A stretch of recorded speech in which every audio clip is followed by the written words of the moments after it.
Yo, yo, yo, how's it going, friends? What is happening? Alejandro Reyes here with social media, church labs, and I'm excited about today. We just recently wrapped up the launch. Recently wrapped the launch of our flagship course called FB Ads for Churches. It went so well, and so been busy doing that, but I was telling Savannah, who's helping out a ton around here, that we just got to start posting. We're going to start posting tons of video. Just want to make sure you guys can hear me. First, let me know if you guys can see and hear me. Can you hear me? Believe you should be able to hear me, and you can't see me. So hang on a sec. This should, hang on one sec. You can hear me, but can you see me? That's my question. Can you see me? Can you guys see me? This happened last time. And great question from Jacqueline regarding fan page organically. We're going to get to that here in a second. All right. So you guys can hear me. I'm going to work to get this camera situated right now. But if you're just joining me, we're about to go live. We're doing a hot seat right now with Raquel. I don't know if that's how you pronounce it, or she likes to pronounce it, or Raquel. We're going to do a hot seat. She's going to grill me. I got a couple questions from her, but hopefully, so I know there's no visual, so I'm working towards situated. So, all right. So here we go. There we go. You can see me now. What's up, guys? Just do me a favor, comment below. Let me know that you guys are all good, visual, all good. And we're actually going to get ready to pull in Raquel. And I got to figure out how to do this. Bring in a guest. And how do I bring in a guest? I probably should have tested this before we started. I got it. And then there's Raquel. Now I want to bring Raquel in here.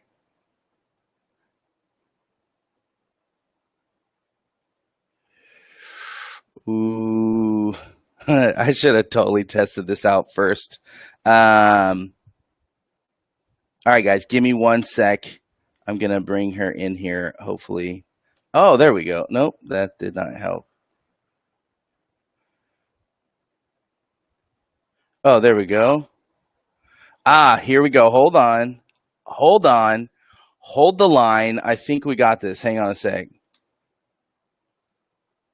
Let me know. I think you're able to join it now, Raquel. You just hit that. We'll get started here in a second. We're just testing things, man. We're just going. I want to get you guys some content, some good stuff. I just sent you a message, Raquel. And that should be the one to pull you in. Do me a favor. Say, Michelle's here. Jacqueline's here. Where are you guys from? Do me a favor. Let me know where you guys are from. Holla at your boy. It's loading. Yes, it's coming.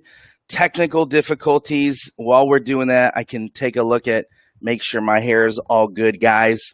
But excited about this. I want to do these hot seats where I bring you guys on. And here's the thing. A lot of you guys are dealing with the similar things, dealing with similar things happening in your church. Maybe the things you're dealing with, getting approval on budget, or you are the pastor and there's other pastors that have questions. And so I think every week what we're going to do, I don't know what day, but every week we're going to pull people in like we're going to do today with Raquel. And, just ask me questions, maybe get a couple questions that you could kind of tee up for me, but then ultimately, want to be grilled, want to ask the real questions in regards to struggles and problems that you guys are facing. And so a lot of the problems that you're facing, people in the group are probably facing those similar things.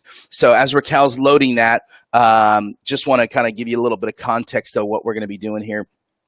I don't know. I feel like asking questions or me doing some training on something I think about is great, but I know you guys have some immediate questions that you guys need help with. So anyway, so it's loading for Raquel, and we got this thing working. So 3 times a charm. So the first time we did this a couple days ago, today's Wednesday, I couldn't figure out how to screen share, and this time, now we figured out how to do the bringing in a guest. And so not only we do these hot seats with folks in the trenches, you guys, but we'll bring in some guest expert friends of mine that could come in and add some value for you guys. So Raquel is about to join us. I think she's popping in now. Give me 1 second. I'm going to get a swig. So excited about this, and hopefully it works. All right, so we're gonna see how this works. We're gonna add her to the broadcast. Yo, can you hear me? Hey, I can hear you. Awesome. Can everyone? How you doing? Hey, I'm good. How is everybody doing? Yeah, let's do this. Yay. This is awesome. Glad that you're doing this with me. And I actually asked Raquel to do. Is it Raquel? Man, either one. What does your mom normally call you? Okay, so my mom, it depends. If she's happy, it's Raquel or Luli. If she's mad, it's Raquel with the full R. So okay, so we're gonna go. And you speak Portuguese then? I'm Puerto Rican, so I'm second language is Spanish, but I do speak Portuguese. Yes. Because I saw somewhere that you did so you're Puerto Rican and speak Portuguese. How is that like? That's fascinating.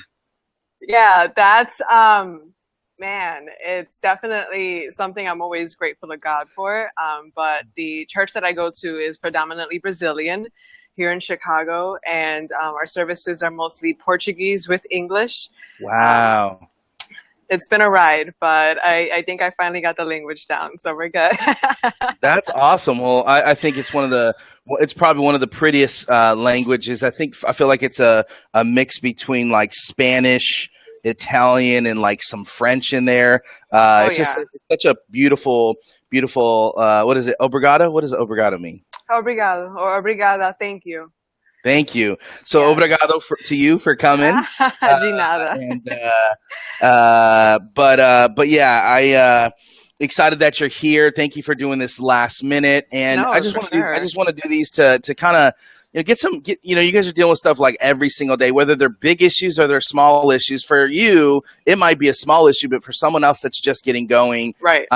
So let's jump right into this. So tell me a little bit about, just so people have context, tell me about, because I believe you work a couple of jobs. Tell me what you're up to and then what you do at the local church, just so people have context. I know you're busy and then you're doing social media. So I want to provide folks with some context. Yeah, for sure. So like I said earlier, I live here in Chicago, straight in the middle of the city, have my whole life.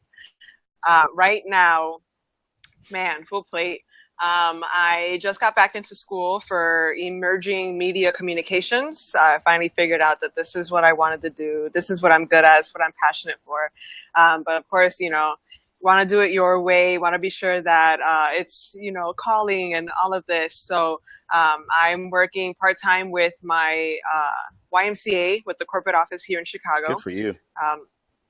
I took the job opportunity to learn more about marketing and communications from a nonprofit perspective, because that really comes in handy when working with churches. And then around the same time that I took that job, I also went ahead pretty much full time. I mean, it's what I do more than anything else. Being the communications manager for my church. They've never had a position like that before. I literally is one of those things where you just grab a title and go with it.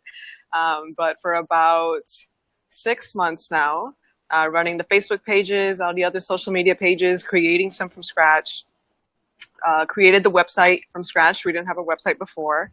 And basically doing anything when it comes to collaborations with other churches, creating reference letters, recommendation letters for other members of the churches who may be needed for their immigration process or maybe just for school. anything that has to do with words, speaking, announcements, everything. I am knee deep in it and happy to do so. That's awesome. So I love that because one, I think you have some questions for folks, but then two, there's a lot of really cool learnings that you have. So before we jump into your questions, I have two questions for you. So I'm gonna put you on the hot seat. Oh, go ahead. Let's go. You said 6 months you've been doing it? Mm-hmm. Okay, yep. So what's the biggest thing, the biggest, I guess, aha moment in 6 months where maybe it's not a tactic, maybe it's not, maybe it is a tactic, but what's like the biggest aha moment where you're like, all right, cool, like I'm not going to quit. I'm going to keep doing this, and this I'm seeing some sort of result, or what would be your biggest aha moment in those 6 months? Man, so. Oh my gosh. So it would have to be something that happened more recently. Our congregation isn't the biggest. We're going at about 50 to 60 right now in our group. But it's a second home for us, especially for, I'm the only non-Brazilian there for the most part. But yeah, that's cool. For everyone whose family is back in Brazil, they don't have anyone else here, this church is literally second home. Love it. So it's always great to find more people who share in those feelings and who need that family, need that home, and they come in. So I had a family message me on the church's page, about a month ago, saying that they just moved here to the States 4 months ago from Brazil, that they were looking for a church. So I right away, I picked up my pastor's personality and I was like, first of all, hello, we love you already. What can we do for you? These are the times that we do our services. We do breakfast. We do all of this, being really kind, really caring. Oh my gosh. They've been with us for about a month now, and they're constantly telling us how the day that they found us on Facebook was one of the most blessed days for them, that it was a miracle almost, because to be embraced and to have people around who have gone through this journey that they're going through right now, and that they don't have to be here alone, and that they don't have to feel like complete and total strangers. I mean, that's just to see them say that and know that I was put in a position to kind of help with that. That Absolutely. To me is like, it's worth it completely. I was talking to my pastor about this, and we have similar beliefs on. So my pastor, so the pastor that I pastor with was, he built like the largest church over here in the Pacific Northwest. When it was like about 10 years ago, 15 years ago, was the most unchurched part of the country.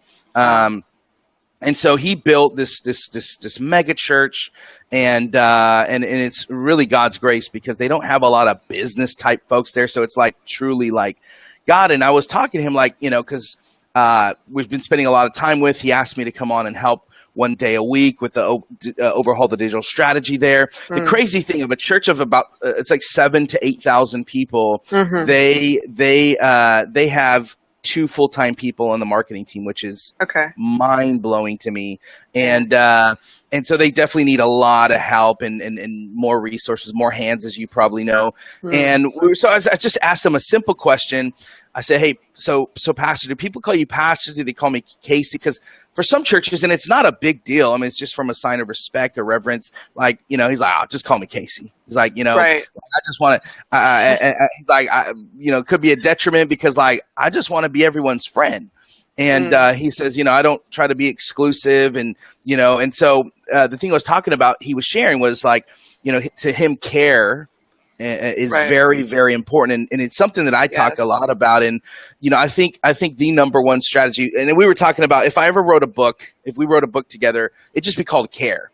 And, and it would have no words in it. It'd just be care. No, just kidding. But care is so important. And in this day and age, like it's really easy to think, yeah, I'm pretty, I care. But like, I think you have to be over intentional. Like you said, you had to put on your pastor, to really show care. And how does, when you're replying to someone, are you showing care? Even if they're kind of like, this is heresy, this is the wrong doctrine, this is dumb. You know what I mean? Because there's a lot of people that are starting to use this $5 a day, $10 a day strategy I've talked about. You're going to start attracting people that aren't even saved. And Right. so you're going to get people that you have to show care with. And if you can kind of get that as a foundational thing in your guys's church, and I got to remind myself, like, how can I show care? Because for me, in my upbringing, I don't want to show care. Like, I don't Right. want to respond like a Christian sometimes. Sometimes you run out of Christian options. And so, Yes. so I think care is really important. So I love that. I love that you're in the trenches. And so when maybe in a little bit, I'll ask you. I have a follow-up question for you for sure. to that. But let's jump into your guys' questions. We got some questions from some folks in here. I see some folks. Thank you guys for joining us. If you're watching the replay, do me a favor, comment below if there's a follow-up question for myself or Raquel. I'm not calling her Raquel because I'm not mad at her. But yeah. So all right, let's jump right into your first question. Yes. Yeah. So my first question, just off the bat, obviously based off of my experience with churches right now, my main focus when it comes to my work and when it comes to maybe in the future being able to put out resources for others is I focus on small multilingual churches. Yeah. Right. We have a lot of those here in the state, especially, these little Absolutely. storefronts. Some of these are still meeting in people's houses. They're renting buildings. They're just starting off small, intimate groups. Yeah. But with hopes of growing, who they think they can grow, they believe they can, so they're working towards it. So first question I wanted to bring up is that usually when we talk about social media and metrics and analytics and the data behind it all, would you say, Alejandro, is probably the main metric or the main point of focus that churches should be paying attention to when it comes to their social media as small multilingual churches? I love that. And I'll unpack it right now. For those that are watching, that are asking questions, we're going to get to those questions. And then two, you can ask me any question, as long as that's not too personal. But like, I want you to be able to, like, you can ask me any question. So don't feel afraid for that. But so I grew up in a Hispanic church myself. The church I grew up in, we had about 15 to 30 people, and then we that was like when I first got saved, and then when I got rededicated after my party days in high school, I went to a Hispanic church over here of about 250 to 350 people, and they spoke Spanish on Sunday, and sometimes they interpreted. And so here's the thing that's fascinating. So for you, but there's other folks that maybe have different, Russian or Romanian or different, other languages. Oh, yeah. But Spanish is predominantly one of the biggest, right? And the crazy thing, I would say Spanish and is definitely the biggest, but in Spanish speaking countries in Central America, South America, Mexico, the crazy thing is people have cell phones more than they do in the States. Some people have like two or three cell phones. It's very fascinating. And so the adoption for Hispanics and Latinos is actually even more than it is. And so what I would say is, man, the Hispanic, churches that I've worked with, like, they're all on the Facebook, everybody's on the Facebook. And what I would say is sometimes you got to go bilingual. One thing I love, I don't know if you've heard of a gentleman named Pastor Sammy Rodriguez. Have you heard of Pastor Sam? Yep. So I know Pastor Sam very well. My uncle mentors his best friend, and I've actually done some traveling ministry with Pastor Sam. And now he's like on CNN and Fox News. It's crazy, but blown up. I mean, he's been an advisor. And so anyways, one thing I love that he's doing on his Instagram and is he's getting bilingual on it. Like he'll actually post a story in English, and then the next story he'll post it in Spanish, which is very fascinating. And I'm like, that's actually really, really smart, because what happens is, when you start doing that, you start to attract your perfect audience and start to exclude and limit the people that aren't really like your core audience. And what people have Yes. to realize is that you can't be all things to all people. There are other churches of that that have different DNA, have different different style, and it attracts a different person. So and what he does is on his posts on Instagram, he'll post first in English, and then he'll post like right under that same thing translated in Spanish. Right. And so I think that's, first of all, I think that's a really good, really important strategy. To me, the number one metric, by far is butts and seats. That is, it's counterintuitive, but like that is like the ultimate butts and seats. Like, is what we're doing here working to get people here? If you're a global church or an online church, obviously people showing up for your live online stream or Facebook Live is a metric. But I would say butts and seats are still the metric. Are people coming as a result of all of my labor here? What is the fruit of the stuff I'm doing on social? But what I would say when it comes to social, engagement is the number one thing, right? So when it comes to Twitter, it's replies, it's favorites or likes. I don't know what they're calling it these days. Retweets. It's the heart now. It's the heart. So it was like love. On Facebook, which most churches, and Twitter and Instagram is probably my favorite, but Facebook's probably the best in my opinion for a church. But likes are good. Comments are better, and shares are best. And one thing we started doing with our church is we were averaging, for a church of several thousand likes, we were only getting like 20 to 30 likes per post and a few shares. So we started implementing the $5 a day. And we have a little bit bigger of a budget, but we said, hey, I want to test this $10 a day strategy. And we literally went from like 10 to 20 likes and a few shares. And you can look at the page, Christian Faith Center. We went to like 100 to 200 likes, 30 to 50 shares. Because what happens is, the organic people see it, but what people don't realize that paid traffic does is it enhances and kind of puts some gasoline on the organic. And so anyways, all that to say that, I think the number one engagement that you should be thinking about from the top level is engagement, but then like, what is that actually, that interaction like? And so one pro tip that I just found out from Facebook chatting with them is I had an opportunity to meet with them last two Mondays ago to their head of social good, like their nonprofit.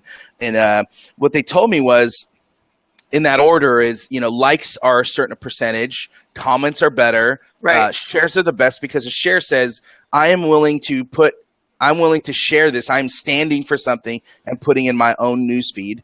And a comment is like a negative comment is if you delete it, it is the worst thing. It'll kill your engagement. And so what you got to do is make sure that if you're getting negative comments, if it is absolutely ridiculously negative or gross, delete that and ban that person. But if it's like just like, oh, I don't believe in this, like, reply. Maybe someone's hurt. Exactly. And so anyways, all that to say, to answer your question, I would say engagement is number one as a social media metric. Butts and seats are really important, but I want to see people comment and share. Like, likes are great, but I want to see people engage with the content and actually share it, because if they're sharing it, then, like if they're sharing it, I notice, wow, people are sharing pastors' quotes versus just like a pretty picture with a scripture on it, So, and I got to start looking at those things. What are people sharing? And then what happens is I double down on the things that people are sharing. So, yeah. No, that's definitely, I mean, I did that last week. I was studying the last 6 months since I've been running the Facebook page. What were the types of posts that were getting us the most? 10% engagement rate and above, just because that kind of seemed to be our average at the moment. And what I found was, generic stock image photos, those weren't doing as well as photos of real life Yep. events, seeing the people happy, seeing people praying for each other, seeing the quote from pastor's message, seeing little clips from worship. It was the real life stuff that people were connecting with. So I'm like, I'm not wasting my time doing the things that aren't getting us the engagement. I'm going to find out what works. And then Yeah. like photo albums work. Photo albums were one of the most, were some of the things that I found brought in the most engagement to our page. So what I'm trying to do now is at least one photo album a week. Either Sunday Smart. service, either some type of event, either the midweek service. Something is happening at the church. There's always something happening. Take photos, put them together. Yep. How are you titling those? So if it's an event, I'm going half and half. So I'll do the Portuguese name / English name. Then do the description in both languages. That obviously means that I have to be concise with how I describe the albums. And then if it's just a regular service, then I'll put Sunday service or when. And people love them. So yeah, photo albums. Facebook loves photo albums. Here's the reason why. I want to give you guys some context on why they work. So with YouTube, our family does these YouTube vlogs with like 35,000 subscribers, and we're always trying to figure out what works to grow our channel. Right. And so time on site, keeping people on YouTube is what makes people. They show your videos to more people. Right. So Facebook, when you're creating a photo album, what ends up happening is people will click through. And each click, Facebook is seeing that, and it's keeping people there. So that is a pro tip from Raquel on photo albums. Yes. And I would always make sure when you're doing a photo album, have that first one kind of something, I don't know, maybe it's your pastor in some epic, like, I don't know, an altar call or a worship set, him praying for someone, community, something that kind of dictates, when someone, it shows community, it shows belonging, it shows family. So I would make sure, that it's not like just your parking lot with two cars there. So that's a great tip. All right, let's jump into your second question. Yes. So second question, of course, me still sticking to small multilingual churches. Kind of wanted just to discuss a bit, what are some of the problems or the greatest issues that multilingual churches face using social media, and then maybe going over how we can ease the burden a bit, because I found in my experience that we can't completely erase some of these problems. We can kind of just make them not as bad. So biggest issues. You broke up there. You broke up there at the end. The biggest issues. Sorry. Just biggest issues multilingual churches face when using social media. So I want to put this back on you. What are your biggest issues? All right, you're breaking up. Sorry. Is that me? It's Sorry, just better? Your audio was coming out, but ask it again. Okay. Better? Yeah. Okay, cool. So for us, biggest issue would have to be the issue, like we said earlier, of the languages, the different languages. So the church had been doing prior to was double posting. They would post once with one image and the text would be in English. Then they would post the same image and the text would be in Portuguese, and it'd be double posting. So it's half the engagement. It's just one big mess. It was annoying to look at, to be honest, scrolling down the feed of the page, seeing double posts all the time. So language was one of the things that we had the biggest issue with, which thankfully Facebook gave us a lovely solution to that. I don't know how you call it, but it's a setting where you can create one post and then type in different text in different languages. And then based on the Facebook user's default language, that's the post that they will see. Oh, wow. So I will go ahead and type in for both English and Portuguese. And then if someone's default language on Facebook is English, they'll see only the English post. And if yours is Portuguese, then you'll see the Portuguese post. Yeah. And that's really helps. But then my issue then is I guess it's a little more on the graphic design image side, but when it comes, because otherwise it's messy. The same thing for Facebook ads. We don't want to put too much text, probably no text at all. Do we pick English or Portuguese? And that's usually the tough part for us. You know, I if I'm doing a Facebook ad, I'll jump straight to that. I probably would, because they have a 20% rule, Right. and they like the fewer the better. Here's the thing about an ad: there's different things for different purposes.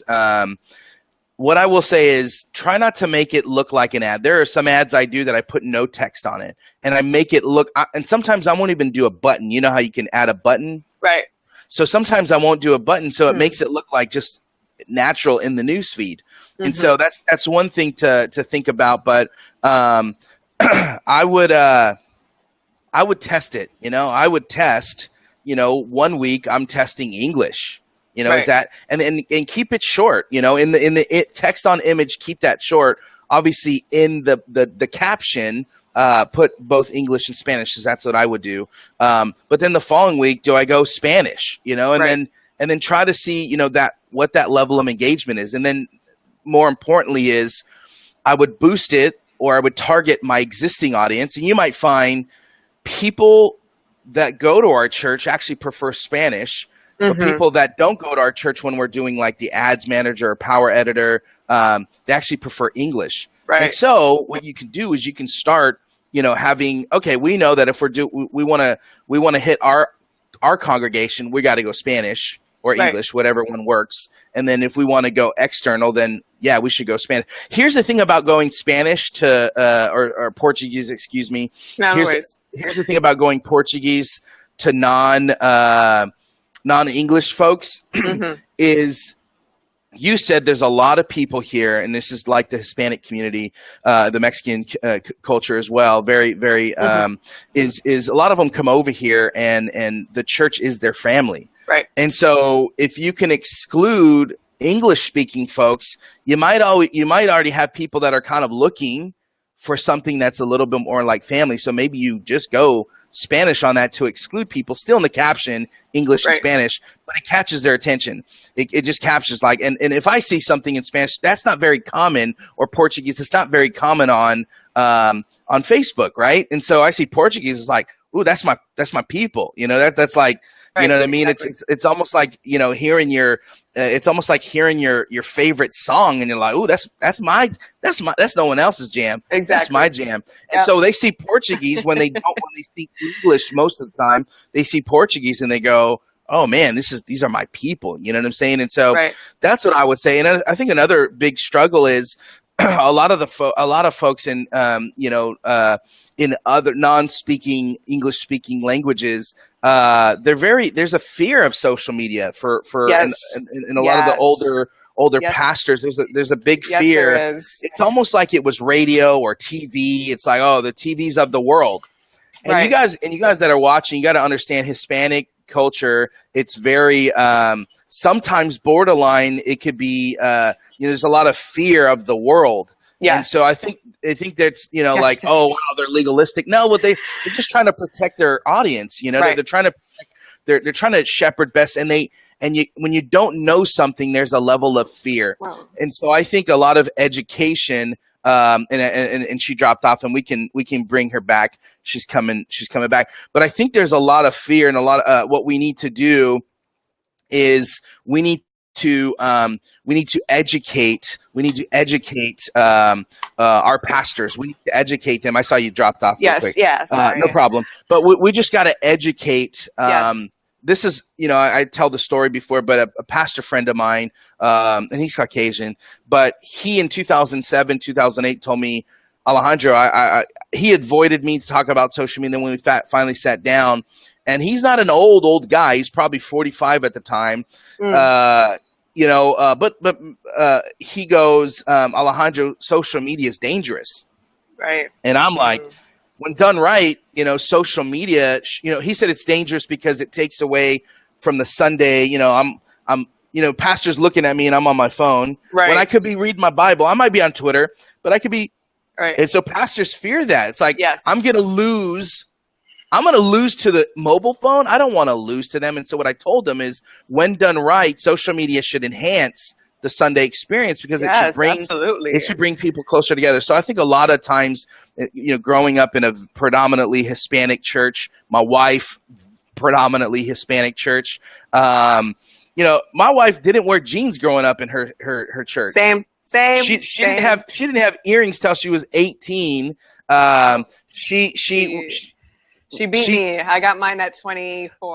And it was a big deal. It was a big deal. And so there's a lot of, here's the bottom line in your guys' context, whoever's watching, understand the culture of your church. Right, understand the intricacies. I know a lot of times we look to other churches, and I think it's fine on the tactics and stuff. But here's a big problem I see a lot of church communicators or church leaders doing. Oh, Hillsong looks good. We need to make our church look like Hillsong. Oh, no. When I looked at yours, when I looked at your Instagram, and I've been wanting to get back to it, I go, I like that it doesn't look like Hillsong. It's not polished. What you said, it looks real. It looks like it's like a real life, and people appreciate that. There are some people that like polished and all that stuff, but I think, again, showing care, showing realness is what's going to attract like the raving fans, the ones, because what's going to happen is you're going to look like every other church is trying to be Elevation, Jesus Culture, Hillsong, and all these Saddleback, and that's fine. Give them inspiration, but pull that inspiration and tweak it to the DNA and culture of your church. And so I guess that's kind of my long story. To answer that multilingual kind of context. And it's like you said, we can't be everything to all people. Mm-hmm. I mean, maybe because I've been, prior to me joining this church, you and I have very similar church backgrounds. I grew up in a storefront Hispanic church. We had, I think the highest we ever had at one point was maybe 30 people. Straight up old school, no jeans, no earrings. I mean, forget about it. Then after that, I was at a Hispanic church, multilingual, English, Spanish, but mostly Hispanic church, about 300. They were a bit more open. They were working on social media. They were working on the websites. They didn't see it as an evil. They saw the potential it had. But you see that in churches that they have a hard time adjusting to the technology and all of that, because we always want to believe that the people who walk through our doors, that they're meant to be there, that God will use our house as a place to send people to get that care, to get that love. But we can't just say, oh, God will bring the people to our house. We don't need social media. We don't need websites. We don't need any of that. It's not a matter of competition, and it's not a matter of, giving into the world and what the world does and all of this. It's a matter of using what's available to us in order to continue doing the job we've been doing. And, like I said, we can't be everything to all people. I've been to a Hillsong church prior to the one that I'm at now, and it didn't work for me. It really didn't. It wasn't my style. I'm used to random services in the middle of the week, small group, intimate group, So, I always try to go back to my own experiences in order to understand the idea of a target audience or perfect audience. 100%. I think you're 100% right. And I want to encourage people that have smaller churches. Like, you got to understand, because I know a lot of people get discouraged. Like, they look at like, that church down the street has 1,000 people and they've only been around for 3 years. Are you kidding me? And it just gets discouraging. Like, here's the thing. You have to be very aware of your calling and very aware of what God has you doing in this season. Exactly. I talked about it with someone yesterday, but I grew up, I took acting classes and stuff and took headshots when I was 18. I thought I was going to go to LA, and I wanted to be like this actor. I wanted to be famous. I wanted to inspire people and use my platform to, ultimately help people about Jesus. Right. It was just one of the fame. Yeah. Here's the thing. Here's the thing about it though is over we had kids, and I've been so ambitious in life, so ambitious for my own life, and then over the last 1 to 2 years, things have shifted, and my life has been not about the masses, but all Right. about two little girls, and those are my Mm. daughters, and Mm. so it's there's this tension I think we have is like I got the goods. I can be speaking to hundreds and thousands of people, but man, God has you. He wants you to do well with those 50, with those 30 people. And Yes. I think we have to have the perspective, and it brings so much, it's relieves so much stress and tension and weight on me Oh man, to I bet. worry and compete with like these bigger churches, Right. and so just do, God will honor if God will honor and bless. He's already blessed what you're currently doing. And so I just want to encourage those that do have smaller churches. I actually love the small church, Yes. I Yes. love it. The community, you can get lost in a bigger church. And so anyways, Yeah. yeah, I'm with you. I'm with you on there. I got this question from Heidi, and I want to ask. Maybe Mm. I got an idea. I want to ask you. She Yeah. says, "How can a church of 200 to 400 people best utilize the new option for Facebook group that is linked to your Facebook page?" And so basically, Mm. now groups a month ago, you can now link. You can have a group linked to your Facebook page for Right. those that don't have that context. But how do you see churches? I have some ideas, but how do you see churches using Facebook groups? What are you seeing? What are you thinking about trying? Hmm. Yeah, for sure. Yeah. So I'm a big fan of Facebook groups. Yeah. Man, every phase that I've ever gone through, when I went through my entrepreneur phase, which I'm still in that though, but when I went through my freelance writing phase, every type of phase, I joined minimum 10 to 15 Facebook groups, trying to grab in this value, this wisdom, be Yeah. able to ask these questions, be able to just stay up to date with the trends. When it comes to churches, I see such a huge opportunity for Facebook groups. And this is something that it is in my plans to do with our church. Something that I see for small churches especially is just Facebook groups are going to become this other extension when it comes to the sense of community. A great idea that I see for Facebook groups is for churches is through the church page, make a group for every ministry. Make one for your youth ministry, make one for your women's ministry, make one for your men's, make one for the parents who leave their kids with the children's ministry, and then use these groups to contact one another, to get in, to just stay in touch and to communicate. Our church does a monthly women's event. Yeah. We call it Mujeres Comprometidas, committed women. And Love it. when we do this once a month, it's not only the women at our church, it's women from other churches who are also Brazilian, who maybe were with us at one time, or they come to our special events, and we all get together for this one monthly event. We don't see each other all the time. Some of these women, I don't see them except for this event. If we had a Facebook group where we were together and we could maybe, oh, hey guys, I read this verse, thought of you guys, be blessed. Or I read this devotional. Or the event's coming up. What ideas do you guys maybe have for themes? What do we want to do? What do we want to see? Does anyone want to take a shot at giving the message this month? Usually, we typically do that through the messenger. We'll add everybody together through the messenger, create one big group chat, and we will talk there. And I mean, our phones are blown up all the time. But if you're adding the same people to the same group chat, create the Facebook group. Create the Facebook group. It'll be easier for you to just put out a mass post that everyone can see and comment on. It'll be easier to grab ideas. Love that. And it'll be easier to start up the group chat because Facebook groups give you the option to open up the chat with all the members of the group. That way you're not typing names all over again. You're not forgetting someone. I have been forgotten on group chats before. Yeah. And I mean, it's nothing personal. It's, you forget. It's a good group of women. It's a good group of people that you got to get into contact with. Same thing with children's ministry. Have the church create a group for the children's ministry, and then simply have whoever's in charge or the different team leaders moderate the group.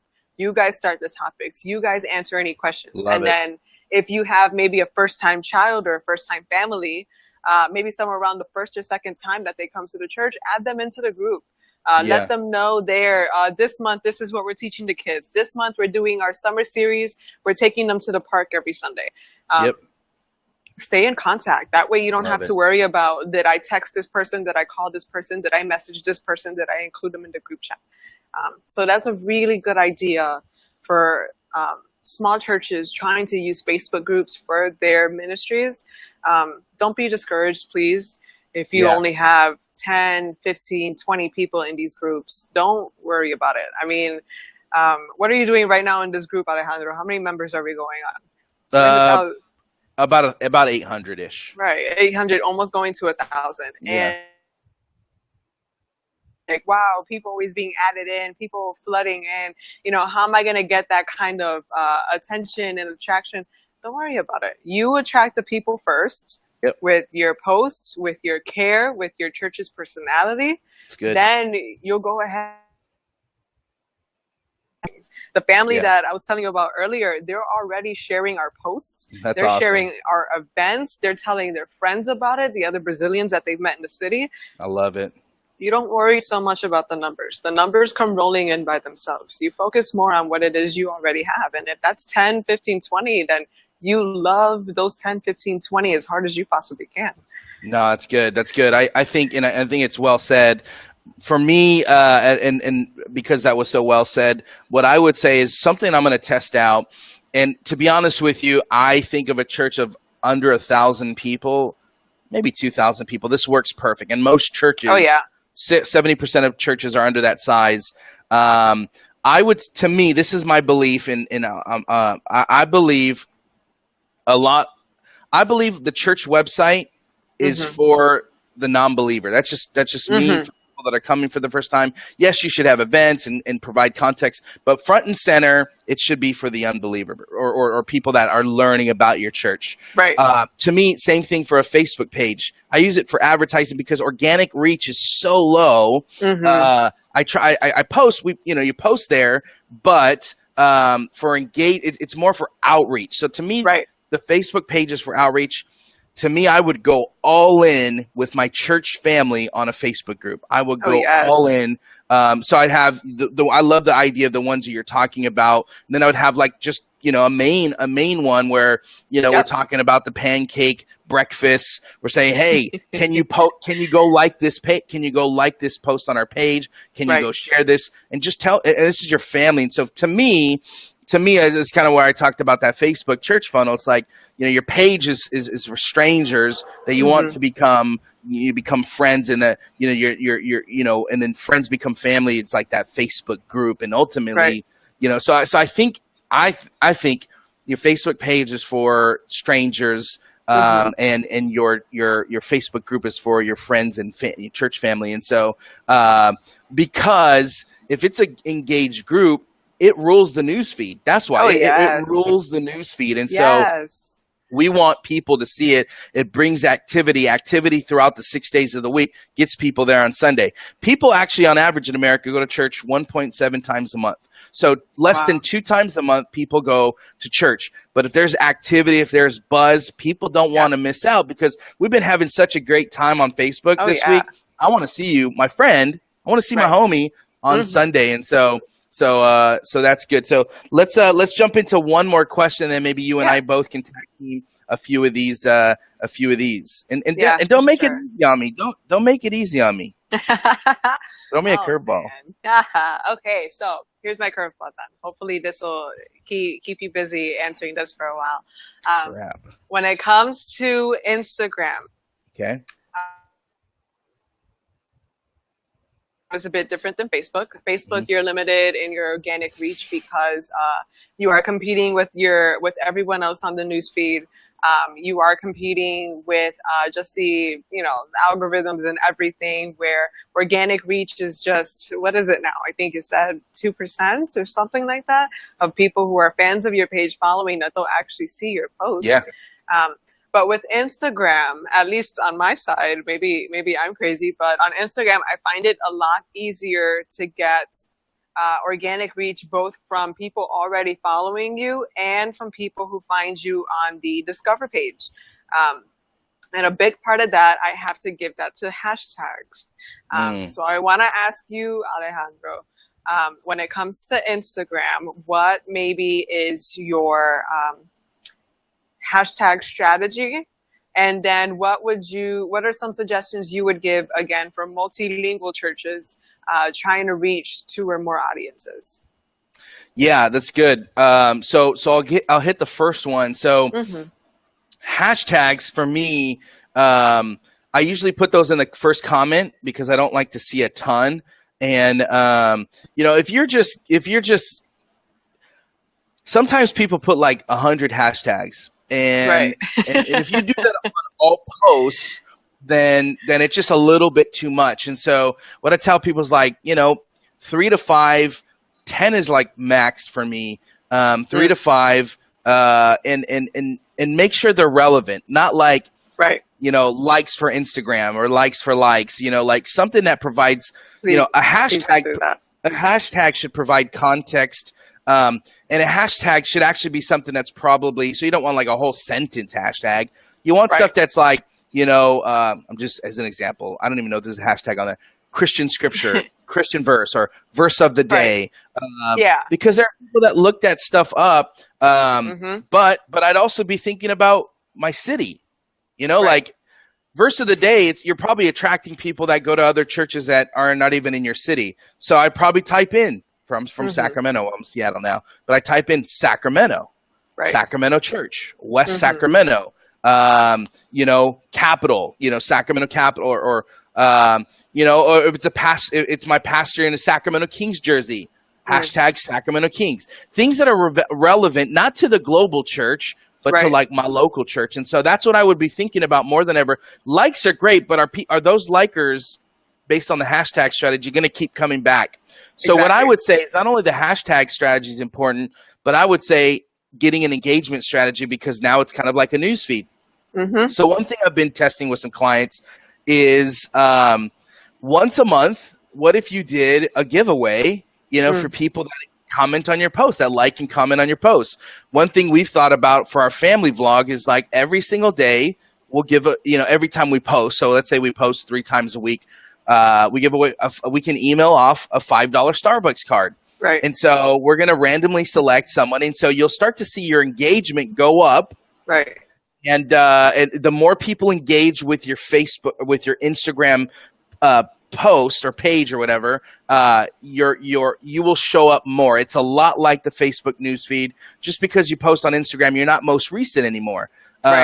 You gotta post. And sometimes in my news feed, I'll see stuff that's 4 or 5 days old on my Instagram feed. And it's because it's engaged. And so it's highly engaged. And so I just want to encourage folks to like figure out ways to incentivize people and encourage people. And then they become accustomed to liking and sharing. So I would say that. And then what I would say for multilingual is like, the same thing that we talked about, like, figure out like who's engaging most, are you getting more comments? I'm always about testing. I'm always about figuring things out. And so I do like the idea of like going Instagram in English, Instagram story in English. And then, I'm doing this because I'm doing this, but Instagram story in English and then Instagram story in Spanish. I don't mind that, but regular posts, photos, they're universal, right? Someone sees a photo. So I think, you're going to have to figure out, do I go English first or Portuguese? And here's the thing, try to make your captions smaller if you're adding a lot more posts. And one thing I liked about yours was how to break stuff up. I think that's really important that you break it up with a period. I think you were doing to make it legible.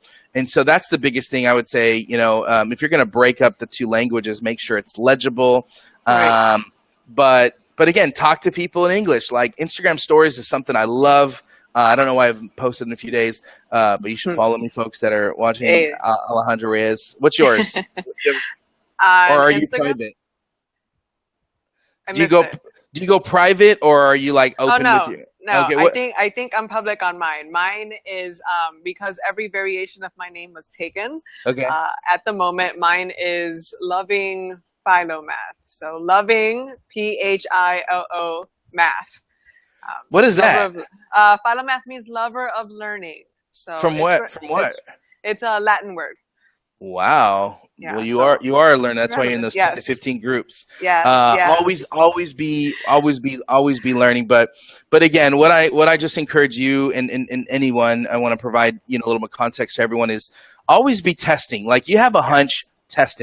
test it. And if it doesn't work, like, John Maxwell talks about failing forward. And, Yes. to me, like, fail fast, fail forward. Mm-hmm. Failure is only a failure if you do nothing about it. There's so much Right. learnings. I've done like 20, 30, 40, 50 career business opportunities and jobs. I cut knives when I was 18 for Cutco. Man. I did the pyramid scheme stuff. I've sold cars. I was a sandwich artist at Subway. I started a couple businesses, more businesses, and then two of them actually succeeded. Mm. Had jobs. It's just, you gotta figure things out, and hopefully you don't do that over a 50-year period, but hopefully you do that in Exactly. a period where you're learning. And so there's so much learning through the good, and there's Right. even more learning through the bad. Just get up, dust your shoulders off, and just go. So Yeah. I'm gonna jump to some of these questions, if you have Yes. a few, That's and we'll just go a few more minutes to folks. If you have some questions, do me a favor, comment below. We got a lot of. There was a funny question and I think I could put this up. If Heidi Wright says she grew up or she was a pastor, I believe, or went to a church. She said, if I went to church 1.7 times a month, mi abuela would knock me over the head with her chancla.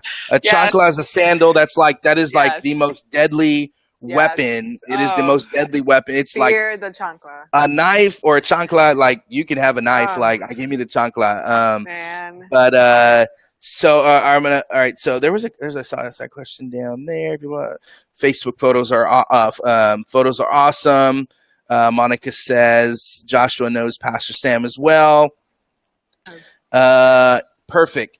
Jacqueline asked the question: how to grow your church using social media when you have an aging church that's not on social media. So I'll let you think about that. For me, my mom is on social media, and my mama's a little older, obviously, Mm. and my mom would kill me if I said that she's older. Don't do it. Yeah. So, but my mom posts more on social. I probably post once or twice a week on Facebook, if that. I don't know Man. why. I interact more than I actually post.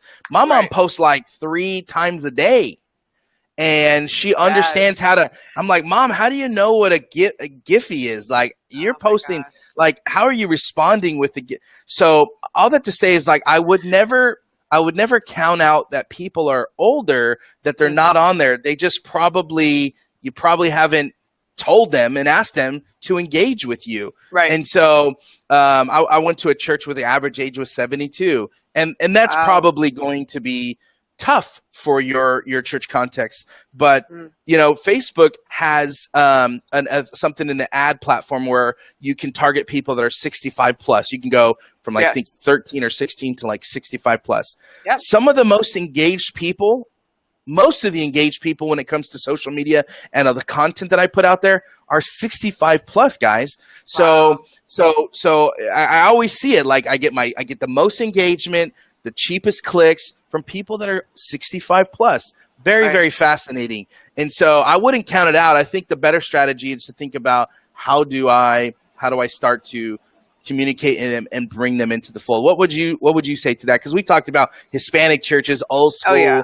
Latinos. What are your thoughts? Yeah. So first thing I definitely want to say when it comes to growing the social media and then in turn obviously growing the church, I want to break it into 2 parts. Mm-hmm. If you know that you have an aging church, maybe congregation's been there for a while, you guys have been in the community for a while, just starting off social media, I want to focus on what you've been doing already.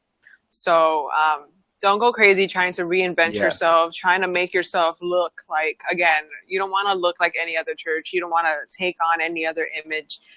You guys have been long lasting for a reason.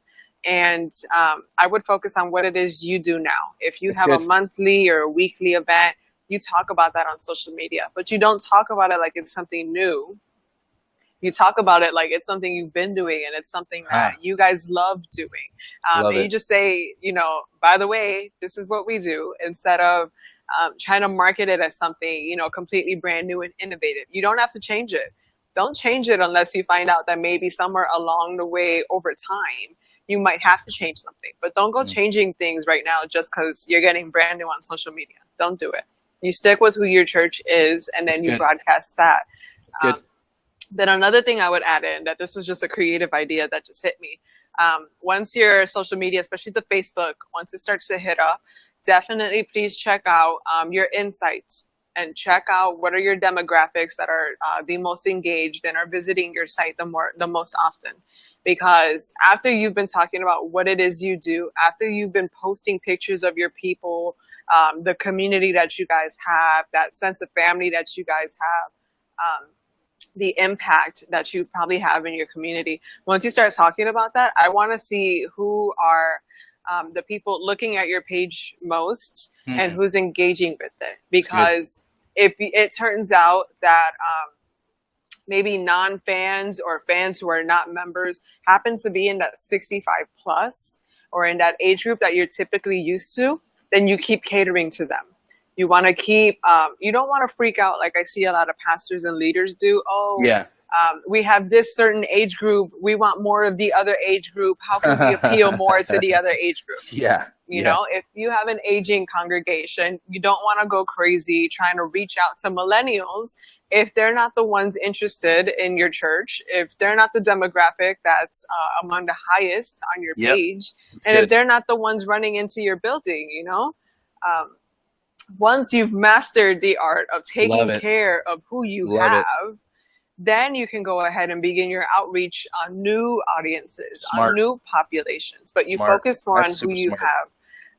So I would say once you're a bit more active on social media, after you've been posting about who it is you already are, check out who's growing attracted to your page. Because after you've ran some ads or after you've increased reach on your post, if it turns out that even though your church is aging, you have this millennial population that's interested, Mm, then you want to start catering to that. You want to say, by the way, um, you know, I don't know, maybe a giveaway for a yeah. Starbucks just to Yeah. bring them in again, or Yeah. maybe include an event where you bring in a pastor who's accustomed to working with that type of age group. That's good. If you already have a small population, let's say a small population of millennials, start a young adult ministry. Hmm. I Hmm. don't care if you have 3 people in that group, you start that ministry and then you start talking about it. And then the people who are creeping on your page, but Hmm. not walking in through the doors yet, they will see that you're offering at least something that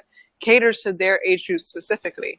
Um, Basically, And the just, cool thing, it could be a life group, like yes, it's something for them to connect to. yeah, I love that. That's good. yes, that's it. Just don't act brand new. Please don't. Don't try to reinvent yourself too much, too quickly. Oh my gosh, that's If I see a lot of churches doing that. Yes, please don't. If you've been here for a while, that means that you're long lasting. That means that you're doing something that works. And there is something in your church, some unique factor that Yep. makes you different from all the other churches. And that's what you want to bring to the table. You don't want to compete with other churches. You don't want to change yourself to look like other churches.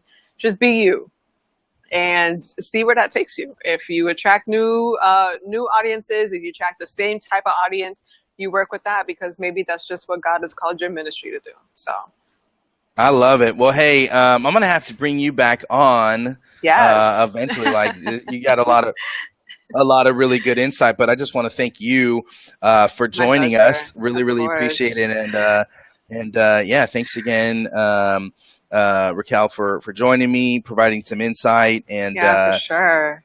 Yeah, You know, thank you, Alejandro, for the chance. I yeah, really appreciate it. you took it easy on me today. You're gonna have to give me the hard stuff I next got time. it. I got it. Again, thank you so much for joining us. I'm gonna jump off here and then start answering some of the other questions here. But just want to say thank you so much again. Say that one more time. You were breaking up. Oh, just thank you to you, Alejandro, and thanks to everybody else who showed up. It's been awesome. Obrigado. Hey, obrigada. We'll see you. Bye-bye. All right, bye, guys.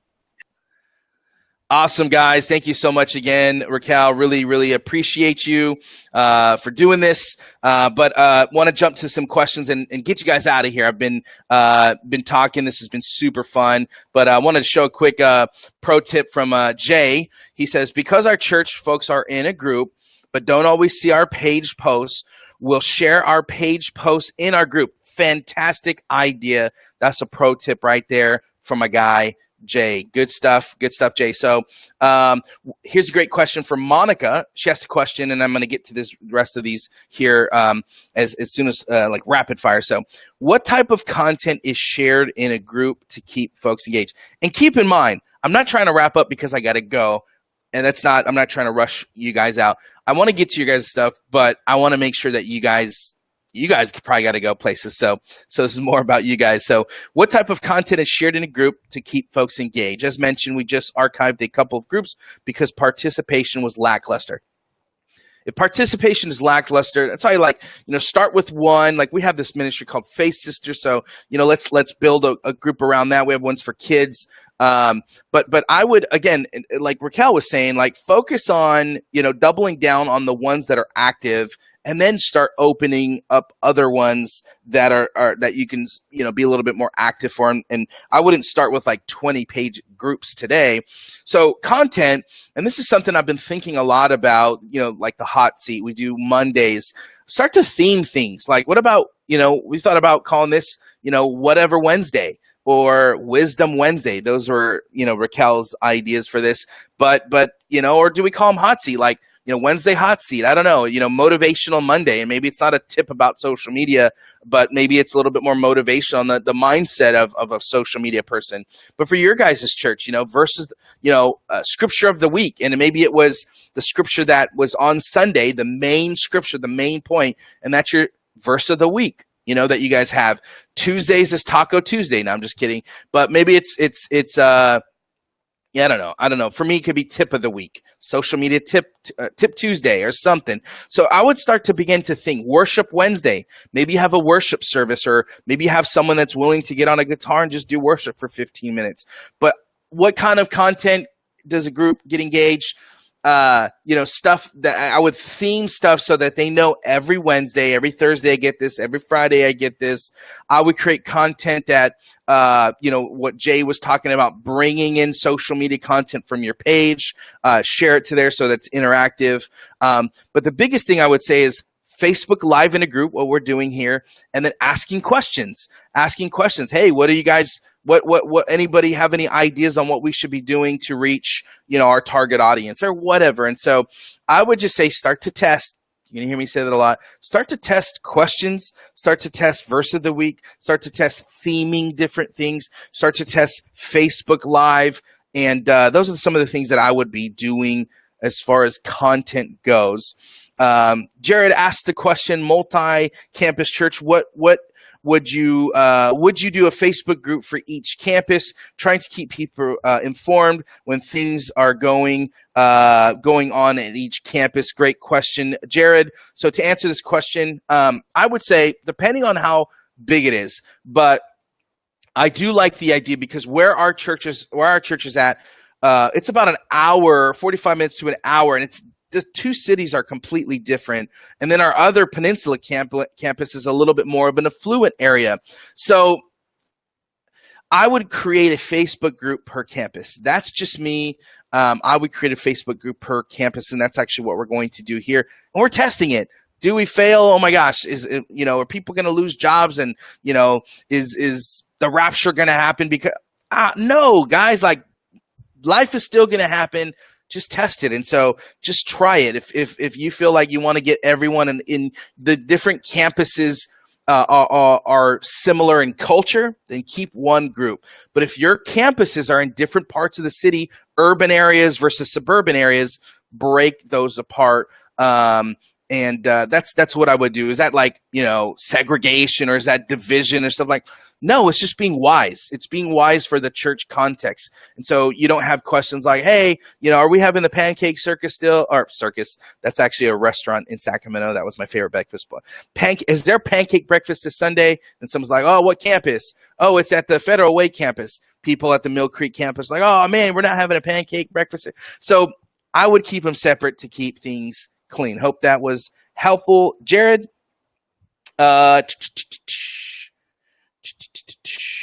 good pro tip from my boy Jay. Love that. All right, just getting started.